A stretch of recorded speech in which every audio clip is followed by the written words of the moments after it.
ایک لڑکا بڑے غصے میں اپنے گھر سے چلا آیا۔ اتنا غصے میں تھا کہ غلطی سے والد کے جوتے پہن کر ہی نکل گیا۔ اس نے ارادہ کیا کہ آج بس گھر چھوڑ دوں گا اور تبھی لوٹوں گا جب بہت بڑا آدمی بن جاؤں گا۔ اس کا یہ خیال تھا کہ جب والد صاحب اسے موٹر سائیکل نہیں دلوا سکتے تو کیوں انجینئر بنانے کے خواب دیکھتے ہیں۔ آج وہ پاپا کا پرس بھی اٹھا لایا تھا جسے وہ کسی کو ہاتھ نہ لگانے دیتے تھے۔ لڑکے کے نزدیک والد صاحب نے یقیناً پرس میں پیسوں کے حساب کی ڈائری رکھی ہوگی جس کی خبر والدہ صاحبہ کو بھی نہیں تھی۔ جیسے ہی وہ لڑکا عام راستے سے سڑک پر آیا تو اسے یوں لگا کہ اس کے جوتوں میں کچھ چبھ رہا ہے۔ اس نے جوتا نکال کر دیکھا، اس کی ایڑی سے تھوڑا سا خون رس آیا تھا۔ جوتے کی کوئی کیل نکلی ہوئی ہوگی۔ درد تو اسے بہت ہوا لیکن غصہ بہت زیادہ تھا اور وہ ہرگز گھر لوٹنا نہیں چاہتا تھا، اسی لیے ہرگز نہ رکا اور اپنے راستے پر چلتا رہا کیونکہ اسے آج ہر حال میں گھر چھوڑ کر جانا تھا۔ سڑک پر پانی پھیلا ہوا تھا۔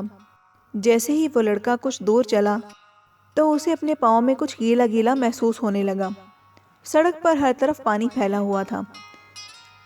پاؤں اٹھا کے جو دیکھا تو اس نے یہ دیکھا کہ جوتے کی تلی پھٹی ہوئی تھی۔ جیسے تیسے لنگڑا کر بس اسٹاپ پر پہنچا۔ وہاں اسے پتا چلا کہ 1 گھنٹے تک کوئی بس نہیں آئے گی۔ اس نے سوچا کہ کیوں نہ پرس کی تلاشی لی جائے۔ اس نے پرس کھولا، اسے ایک پرچی دکھائی دی۔ لیپ ٹاپ کے لیے 40,000 قرضے پر لیے تھے۔ اسے یاد آیا کہ لیپ ٹاپ تو گھر میں میرے پاس موجود ہے۔ دوسرا کاغذ جو کھول کر دیکھا تو اس میں اس لڑکے کے والد صاحب کی آفس کے کسی دن کا کارڈ لکھا ہوا تھا جس پہ کہ ہر شخص نے اپنا شوق درج کرنا تھا۔ لڑکے کے والد صاحب نے بھی ایک شوق درج کر رکھا تھا، یعنی اچھے جوتے پہننا۔ یہ دیکھ کر لڑکا تھوڑا حیران ہوا کہ ان کے جوتے تو ماں گزشتہ 4 ماہ سے ہر پہلی کو کہتی تھی کہ نئے جوتے لے لو، اور ہر بار والد صاحب یہ کہہ دیتے کہ ابھی تو 6 ماہ اور جوتے چل جائیں گے۔ لڑکا بہت شرمندہ ہوا اور سوچنے لگا کہ اب مجھے پتا چلا کہ والد صاحب کے جوتے کتنا چل جائیں گے۔ اب باری تھی تیسری پرچی کی۔ لڑکے نے تیسری پرچی کھولی، اس پر درج تھا پرانا اسکوٹر دیجیے اور ایکسچینج میں نئی موٹر بائیک لے جائیے۔ یہ پرچی دیکھتے ہی لڑکے کا دماغ گھوم کر رہ گیا۔ اس کے منہ سے بے اختیار نکلا پاپا کا اسکوٹر۔ وہ فوراً گھر کی طرف لپکا، تقریباً بھاگتے ہوئے۔ اب پاؤں میں وہ کیل نہیں چبھ رہی تھی۔ وہ گھر پہنچا تو اس نے والد صاحب کو وہاں نہ پایا اور نہ ہی اسکوٹر کو۔ وہ بہت گھبرایا۔ لڑکا فوراً وہاں سے بھاگا۔ شاید اس کی سمجھ میں آ گیا تھا کہ والد صاحب اس وقت کہاں ہوں گے۔ وہ بھاگا اور سیدھا ایجنسی پہنچ گیا۔ اس کے والد صاحب وہیں تھے۔ لڑکے نے ان کو گلے لگا لیا اور آنسوؤں سے ان کا کندھا بھیگ گیا۔